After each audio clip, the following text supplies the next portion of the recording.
বেলদা রুটে। আর বেলদার দিক থেকে গেলে টোলগেট 500 মিটার আগে প্লট 170 থেকে 200 ফুট ফ্রন্ট দেওয়া যাবে। প্রথমে রামপুরা মৌজা, তারপর বোলারা বাটিটাকি মৌজা, তারপর চিরকুনিয়া মৌজা। এইটা হচ্ছে ফ্রন্ট। এই ফ্রন্ট থেকে জমিটা শুরু হবে। ওপাশটা হচ্ছে বেলদারি, পাশে মিল, ধাবা,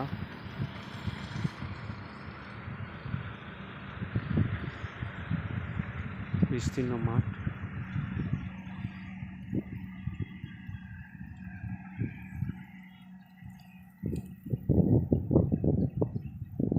সামনে টোল প্লাজা।